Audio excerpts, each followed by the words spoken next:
Hey, what about this proposed initiative back in Oregon where they're essentially trying to ban hunting and fishing?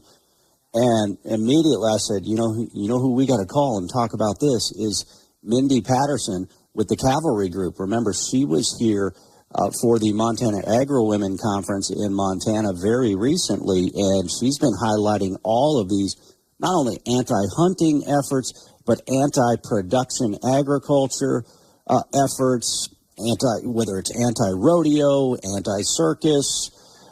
It's all a big circus back there in Portlandia by the sounds of it. Mindy Patterson, thanks so much for joining us here, especially last minute. Good morning, Aaron. Thank you for having me. How are you? Yeah, I'm doing great. It's Freedom Friday, so we better be happy. The women got the gold in hockey. They beat Canada, so that's a good thing on this Friday, right? It is a good thing. It is a good thing. Well, are you tracking this proposed anti-hunting and fishing initiative? At least that's how it was relayed to me. That's going on in Oregon right now. They're trying to get on the ballot. Yes, they're still gathering signatures, but they're close to their goal. But Oregonians are being led toward one of the most extreme and dangerous ballot initiatives ever proposed under the banner of so-called animal welfare. This initiative, Petition 28, which is deceptively titled People for the Elimination of Animal Cruelty Exemptions, also known as the Peace Act, is currently in the signature gathering phase, but is very alarmingly close to getting on the ballot for this November 3rd. Wow. And this is, yep. I mean, it really shouldn't be too surprising, but I'm trying to think of the context of which the caller called in and asked this question. I think it came in the context of, we've got a lot of these phony environmental groups that they know how unpopular they are as environmental groups, so now they pretend to be sportsman groups, green decoys. They have they put an orange vest over their environmentalist green jacket and pretend to be sportsman groups, and they claim to be pro-access for hunting and fishing, but yet then they end up supporting access restrictions. And a lot of these groups are actually deeply tied to these animal rights groups that are anti-hunting. Yes. This is being introduced by one gentleman, which is on the Secretary of State site as registered for this IP28. His name is David Mickelson, and he's a Portland, Oregon activist, but he has ties to PETA, People for the Ethical Treatment of Animals. And this IP28 proposes to amend an existing chapter within Oregon statute by removing very long-standing exemptions that recognize lawful animal husbandry use in agriculture, veterinary medicine, wildlife management, research, and animal enterprise. And they're no longer burying the lead anymore. They are coming after animal agriculture big time and our food producers. And one of the most alarming provisions in IP28 is it's redefining what constitutes criminal behavior toward animals. So if passed under this measure, in the written definition in this measure under intentional injury or killing of animals, quote unquote, would be redefined as a criminal activity under commercial slaughter for food, hunting and fishing, trapping, wildlife population control. So you're no longer allowed to eliminate rodents on your farm, ranch, or personal property.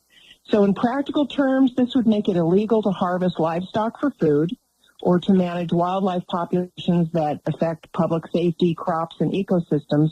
But even more troubling, it would reclassify standard animal husbandry and breeding practices as criminal acts, including artificial insemination and the castration of livestock.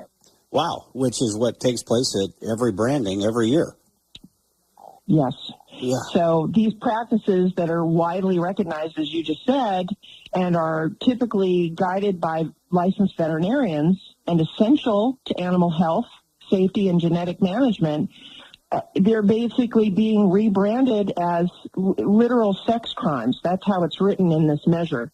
And it's not only absurd, this is a calculated legal maneuver designed to stigmatize and ultimately eliminate animal agriculture altogether. So Oregonians better wake up, because there are too many people that get weak-kneed and squishy on these things because, look, we all love animals. Yeah. But, you know, we need to let farmers and ranchers and people in agriculture manage these things. This would negatively impact not only farming and ranching, but as you said, it would also impede on rodeos, exhibiting of animals, fairs, wildlife conservation programs. This is crazy. And we say it's crazy, but you and I both know the urban activists and the urban dwellers would show up, look at the ballot summary in the voting booth and say, oh, I love animals. We have to vote for this.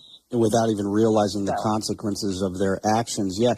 And some of the same people pushing this deal to stop, like you say, common animal husbandry practices in agriculture.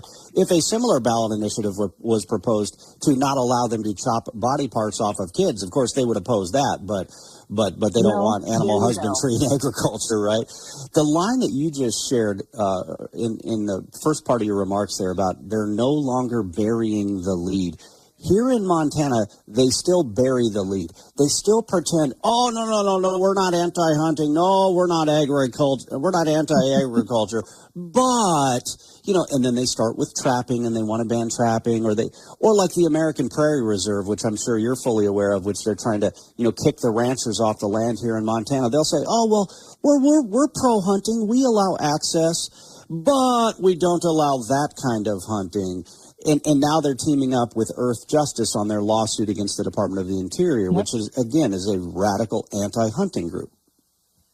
Precisely. Incrementalism is our greatest enemy. I mean, that they're just chipping away bit by bit. And meanwhile, we have our hands in pockets whistling past the graveyard. It is insane what we're allowing this to happen. And we need to take a bold stance to stand up to these groups, because the unfortunate part is a lot of politicians that end up being the judge, jury, and the executioner, but in this case, this is going to a vote of the people. But lawmakers do have to stand up against these activists.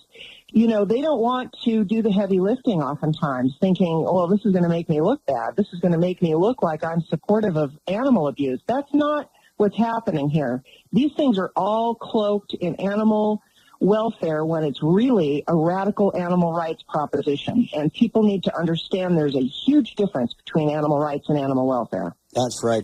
Mindy Patterson with the Cavalry Group. For our listeners, you know, so many of our listeners are such big fans of yours and know how to follow you already. But for those who are maybe hearing you for the first time, or they heard you the last time as well, and they're like, man, how do I follow her work?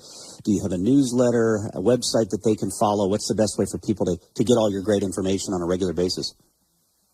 Thank you, Aaron. Just go to our website, thecavalrygroup.com, and cavalry is spelled like the military infantry, not the church, and click on the Newswire or Newslink tab at the top, and you can sign up for our newsletter.